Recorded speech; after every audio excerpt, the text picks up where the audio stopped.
Hi, welcome to Governance Bites. I'm Mark Banicevich, and today I have the honour actually to interview Dr Denis Mowbray. Denis, thank you very much for your time today. It's a pleasure, Mark. Great to be here. Thank you, and also thank you to David White who introduced us to get this off the ground. Denis is amazing. He's actually got a PhD in governance, and there's not very many people in New Zealand with PhDs in governance. He's done some teaching in governance at AUT. He's on a number of both profit and not-for-profit boards, including has been on Gymnastics New Zealand, is the chair and president of Governance New Zealand, is now on international boards in gymnastics as well. So a really huge, not just academic, but also practical application of governance. So, yes. Thank you very much for your time. Absolute pleasure. It's just, wonderful.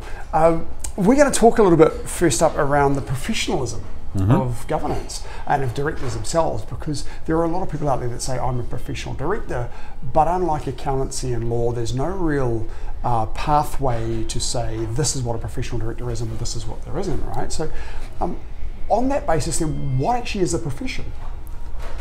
Well, a profession, when people talk about being a professional director, for example, my question is, well, how do you justify calling yourself a professional director? So a lot of people use the word professional to denote that they don't do anything else. Right. So professional to them is that they are full-time doing a role. Whereas really professional is, I always look at professional as more like the disciplines such as engineering, doctors, dentistry, all of those land surveyors, etc., all of those sectors that have a process for being described as a professional and a method by which they can decide and govern those that call themselves professional. And that's normally done via being a chartered accountant, chartered engineer, qualified in some way, and they are also responsible to a regulatory body of some form. So engineers are responsible to the Chartered Engineers or the Engineers Association. Even our plumbers, gas fitters and drain layers have a regulatory body to whom they're answerable. So if a customer is unhappy with their performance, they can not only complain to them obviously, but they can also complain to the regulatory body, and they are accountable to that. They also have to, professional bodies also require continuing CPD or continual professional development. And that is something that I believe that directors are wholly inadequately served by at the moment. So continuing professional development for directors is in most cases poor, in some cases very poor, and in the majority of cases almost non-existent. And then the other element of being a professional is being able to acquit your role properly. So for example, if you're on a corporate board and you're the chairman, but you sit on 4 or 5 other boards as well, there's a bandwidth at which it becomes impossible for you to do the role properly. Yes. And so do the role properly means not only staying across the papers and the work that comes from within the organisation you're a board member of, but also staying across the sector you're working in and all of the changes and developments and issues and risks that are occurring inside that sector. Right, so there's a lot of background homework and stuff that needs to be done to stay on top of everything. Yes. To come back to the first point that you made about calling yourself a professional and this colloquial statement that this is my job, therefore I'm a professional. Correct. As opposed to, and even doctors and engineers, as you've given examples of, they didn't start out as professions, right? Over time they developed these professional bodies and then grouped together, and then the profession developed over time. And your suggestion is potentially that directors should do the same thing. Have this professional body that requires some knowledge or some training to get in, so yes. some sort of degree qualification to qualify in the first place. Being a member of the professional body and being subject to some rules and some potential sanctions if anything goes wrong, someone to complain to. Yeah. Continuing professional development, and then having the experience and stuff to be there. Yes. So like in Australia, for example, they have the director identification numbers, and so every director has to apply for a director identification number. And the idea of that is that every time you join a new board or you take on a new role, be it a board and or a committee role, so you could be a member of the Audit and Risk Committee but not on the board, yes. You have to put your director identification number in. If somebody wants to see what you're doing, they can check up. Right. Currently in New Zealand, it's a bit like the Wild West, in the sense that there is no regulation at all for directors. Anybody can be a director at any time on any size company, and that comes with a whole lot of risks and dangers, and we see that in our papers, and we see that in some of the things that happen inside our organisations: conflicts of interest, poor governance, and it costs. The outcome of it is that it costs the company, employees, stakeholders, investors money. Yes, absolutely.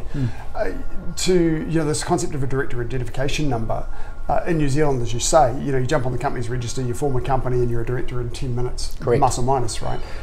And that same lack of requirement, as you say, applies to companies of all levels. And I often find it's a real catch-22. Well, not really a catch-22, but in New Zealand, you don't have to have any. You don't even have to know what the director's duties are to become a director. No. So in Australia, is that at all levels? If you're going to start up your own business and be a director, do you have to have a DIN? Yes, my understanding is it is. Right. So if you're a director, if you're listed on as on a company, be it a company for profit or a company not for profit, you have to have a director's identification number. So and that's potentially a way that we can. Now that's Australia is very much like that anyway, right? They have a very heavy regulator-heavy approach generally. Yes. Whereas in New Zealand we tend to be a bit lighter touch. Regulators get in the way if the New Zealand Inc. deems that there's a problem. A lot of professions aren't regulated by government; they're self-regulated, right? In many cases, it's a professional body that you kind of got to be a member of and hand up your badge and say, to be a member of this profession, yes, I'm a member of this regulated body. Yes. And in some professions, actually, it's that regulated body that gets legal backing rather than the other way around. Law, for example, the law societies have legal backing. Correct. So how would you see this happening in the director space? Well, essentially the same way. And it's a thorny issue, because as soon as you start talking about regulatory bodies, then Pandora's box opens up, and people want to know, well, who's going to be on it? How do we regulate the regulator? What powers do they have?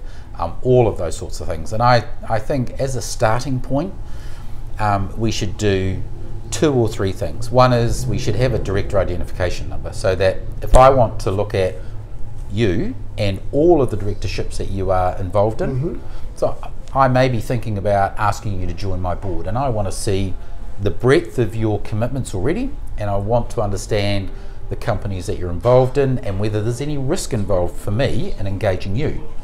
So a director identification number is the first thing, and that's quite simple. That's a registry. The second element is, attached to the director identification number, there should be a requirement to complete a annual or biannual amount of continuing professional development. Yes, absolutely. And so that doesn't mean, although it can mean rocking up to a conference, which is not. It is continuing professional development, but it's at the lower end of the scale. But it should mean that you have to, for example, be able to prove that you've undertaken understanding what the new regulations are. So the Incorporated Societies Act that's changed. Yes. The FMA Acts that have changed in relation to financial advisors and everything that they now have to do. Yes. All of those things. So you have to be able to prove that you've undertaken learning that assists you in the role that you were doing. Right.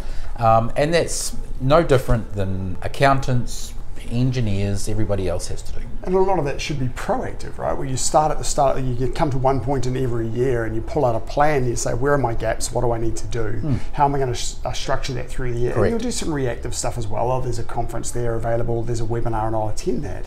But it should be about identifying your gaps and thinking, where am I going to find training to fill those gaps?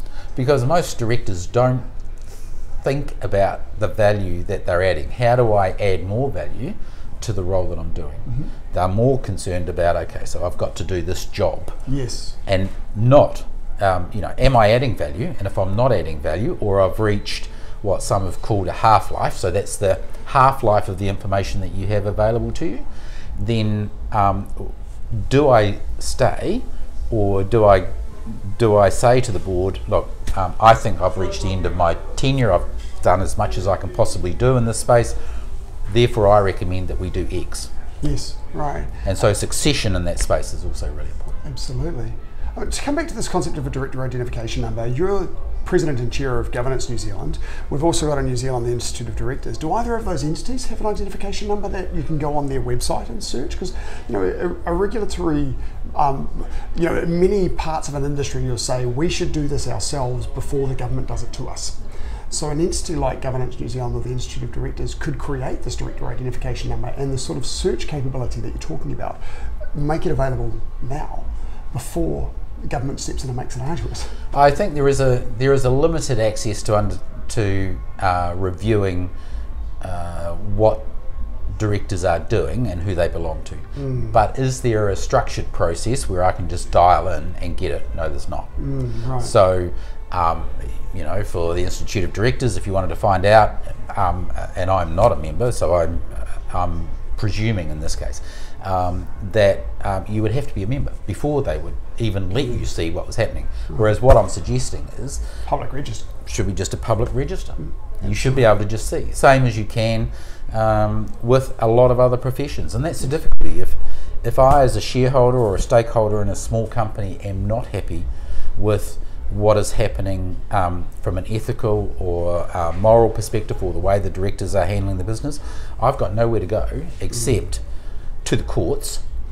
Highly expensive, highly difficult, very difficult to win anything in the courts, and very expensive. Or I go to the annual general meeting, in which case most annual general meetings are proxy driven, and so the chair or someone like the chair has got most of the votes anyway. Yes, right.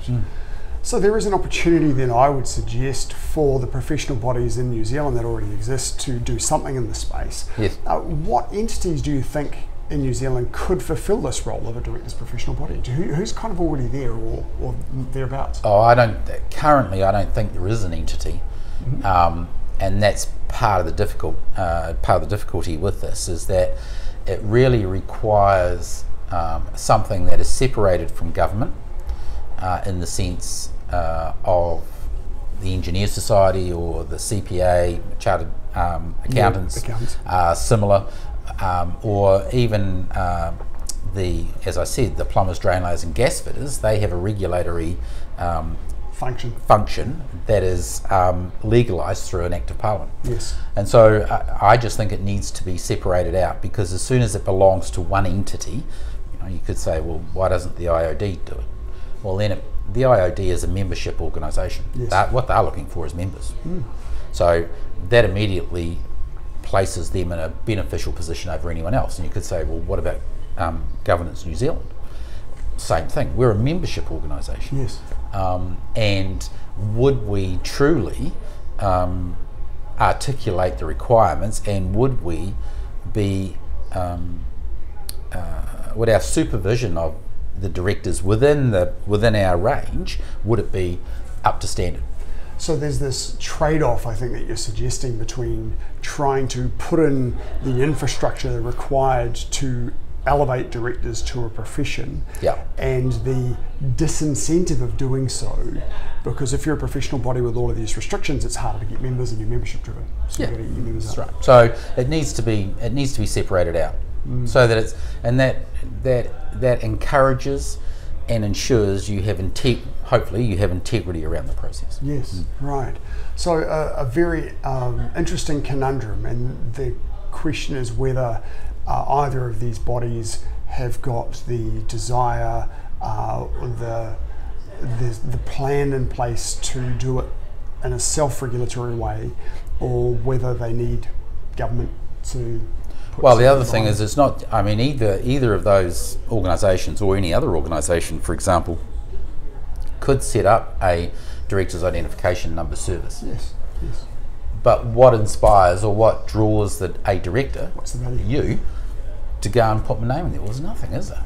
Actually, I read a paper that you wrote that you put me onto around this concept of directors as a profession, and one of the other things you talked about as being a qualification was experience, and you talked about how you would measure performance, measure experience, and you talked about boards doing a biannual performance review, which some boards will and some boards won't. Yes. So that if someone is applying for a directorship, together with this concept of a registry and a directors identification number to find out what boards they're currently on, what their bandwidth is like, what they've done in the past, also getting some sort of feedback of what the experience is. Can you talk a little bit about how this concept of experience and evaluating a director's experience would work? Well, I think that is far more difficult than the first elements around CPD and director identification numbers, because boards as a general rule are very closed in the way that they approach performance reviews. They are the only part of an organisation that is closed when it comes to performance reviews. A CEO is reviewed on a biannual or annual basis. Their review is open to almost anyone that is involved in the process. All of the board members will see it, everybody will see it. A board performance review is far more closed. So very rarely would the executives see the outcome. Often the executives, for example, are not even involved in a board review process, and yet in reality they are the best place to judge the performance of a board, because they are the ones that are most affected by the outcomes of the board's performance. Right. Directly and indirectly through the decisions they make in the company and so on and so forth. So understanding director performance is really important, and you can do that in a generalised way. If an organisation has a biannual review and the review is structured, then what can be driven out of that review is a synopsis that says the board review was completed, there were no major issues found, identified a lack of CPD training, correction steps have been taken, and we've recognised that some of our directors are overboarded, for example. Right. And so you go, okay, they're being proactive. They're recognising that they have a role to the business and their role as a director, and so therefore you can look at that board from an external perspective and say, okay, those directors are clearly in tune with what their role is and how they are meant to perform it within an organisation, rather than having the situation of board review was done, everything was great. Yes. Yes, and often at the moment, if a board does those kinds of reviews, they're often done through an external consultant, right, where they'll come in and run the review. Correct. The review would go back to the board itself, go to the chair, and they kind of discuss it internally and then get on with their lives, right? So reviews are something that I have a strong view on, and that is that most reviews are compliance driven. So they are driven around, are you compliant with NZX rules or whatever the rules, company rules?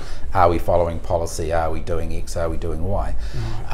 Rather than understanding the difference that the board is making to the organisation. Performance driven. So performance driven. So when you review a CEO, you review the CEO against the performance of the organisation and against the outcomes achieved, against KPIs or whatever that might happen to be. Most board reviews don't review the performance of the board against the organisation in any meaningful way. They certainly, most reviews do not include the executive, as I've said.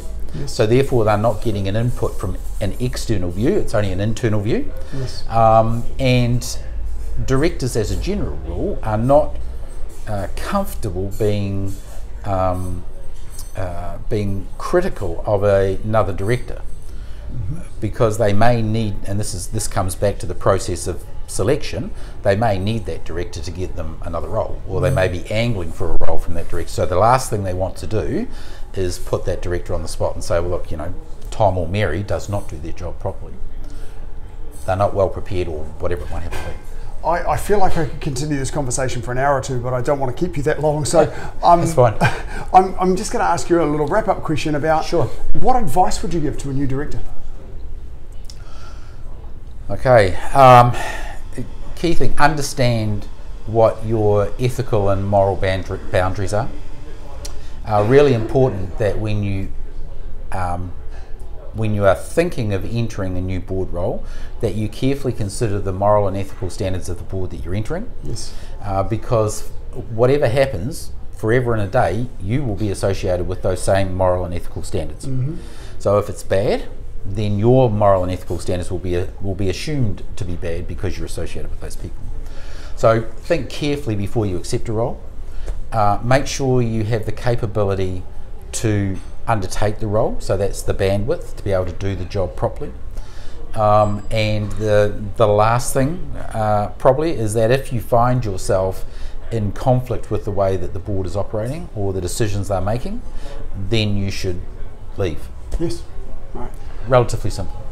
Denis, I wish I had more time with you. That was just a fantastic conversation. Thank you very much. Absolute pleasure. Thanks very much, Mark. Thanks for the opportunity. I look forward to staying in touch and talking again soon, and I'll see you next episode. Thank you.